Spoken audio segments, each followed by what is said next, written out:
सी दिखने वाली महिला पानी पूरी के ठेले के पास खड़ी थी। उसने सूती साड़ी पहन रखी थी और देखने में वह किसी आम घरेलू शादीशुदा महिला जैसी लग रही थी, जैसे बाजार में खरीदारी के लिए आई हो। मगर किसी को यह अंदाजा भी नहीं था कि यह कोई साधारण महिला नहीं बल्कि शहर की जिलाधिकारी डीएम थी। भेष बदलकर वे आम लोगों के बीच उनकी समस्याओं और तकलीफों को समझने आई थी, बिना किसी तामझाम, बिना किसी पहचान के, बस एक आम नागरिक की तरह। मैडम ने पानीपुरी के ठेले के पास जाकर मुस्कुराते हुए कहा, भैया जरा तीखी वाली बनाना। ठेले वाले ने उत्साह से जवाब दिया, हाँ मैडम, बहुत मजेदार बनाऊंगा।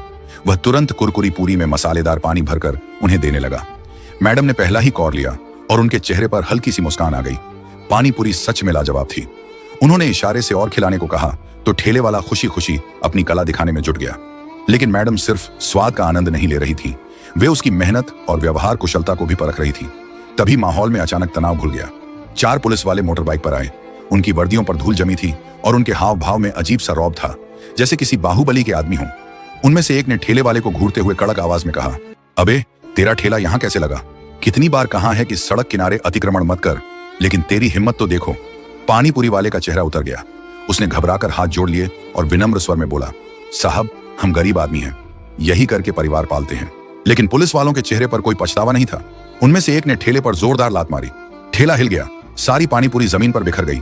मसालेदार पानी सड़क पर फैल गया और कुरकुरी पूरियां जो अभी तक लोगों के स्वाद का हिस्सा बनने वाली थीं, अब गंदगी में लथपथ पड़ी थीं। बाजार की भीड़ सहमी हुई खड़ी थी, लेकिन किसी में कुछ कहने की हिम्मत नहीं थी। लोगों की आंखों में डर साफ झलक रहा था। मैडम के अंदर गुस्से की लहर दौड़ गई। उन्होंने एक कदम आगे बढ़ाया और सख्त आवाज में कहा, यह क्या तरीका है? किसी गरीब की रोजी रोटी ऐसे उजाड़ दी? पुलिस वाला उनकी ओर मुड़ा, ऊपर से नीचे तक घूरा और फिर हंसते हुए बोला, ओहो देखो, समाज की नई नेता आ गई।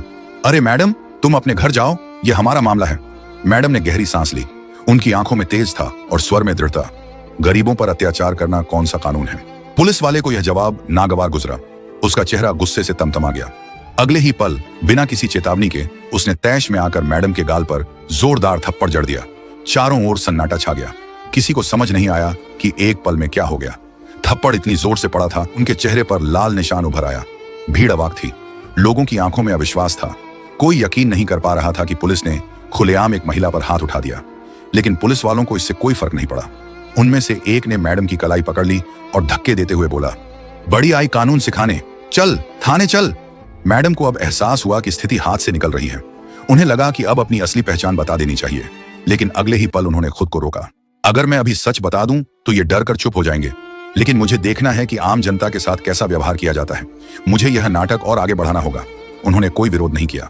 पुलिस वालों ने उनके हाथों में हथकड़ी डाल दी और जबरदस्ती घसीटते हुए जीप में बैठा लिया। रास्ते भर पुलिस वाले बेहुदा बातें करते रहे। अबे ये औरत बहुत तेज है, लगता है किसी बड़े घर की भागी हुई औरत है। हो सकता है किसी नेता के साथ भागकर आई हो और अब हमें भाषण दे रही थी। थाने में डालते हैं इसे, तब पता चलेगा असली मजा। मैडम ने उनकी बातें सुनी लेकिन कुछ नहीं बोली। उनके भीतर एक तूफान उठ रहा था, लेकिन चेहरे पर वही ठहराव था। थाने पहुंचते ही पुलिस वालों ने उन्हें लॉकअप में डाल दिया। लॉकअप के भीतर घुटन भरा माहौल था। बदबू और गंदगी से भरा वह कमरा किसी यातना गृह से कम नहीं लग रहा था। कोनों में गंदगी जमा थी, दीवारों पर पान की पीक के निशान थे और पेशाब की तीखी बदबू हवा में घुली हुई थी। वहां पहले से ही कुछ और महिलाएं कैद थीं, जिनकी आंखों में डर और बेबसी झलक रही थी। उनमें से एक ने धीमे स्वर में पूछा, बहन तुझे क्यों पकड़ा? मैडम ने गहरी सांस लेते हुए हल्की मुस्कान के साथ जवाब दिया, गरीब की मदद करने की गलती कर दी। दूसरी औरत ने एक लंबी आह भरी और कहा, हम गरीबों के लिए इस देश में कोई जगह नहीं। पुलिस वाले हमें इंसान नहीं समझते। देख लेना, अगर तेरे पास पैसे नहीं हैं या कोई बड़ा आदमी तेरा जानने वाला नहीं है तो ये तुझे बहुत सताएंगे। मैडम ने चुपचाप उसकी बात सुनी। अब उन्हें समझ में आ रहा था कि पुलिस की मनमानी कितनी खतरनाक हो सकती है और आम नागरिकों को किस हद तक प्रताड़ित किया जाता है। कुछ देर बाद एक इंस्पेक्टर अंदर आया। उसने मैडम को घूरा और हंसते हुए कहा, बड़ी आई समाज सुधारक, चल इस कागज पर साइन कर कि तूने सरकारी काम में बाधा डाली है, नहीं तो रात भर यहीं सड़ती रह।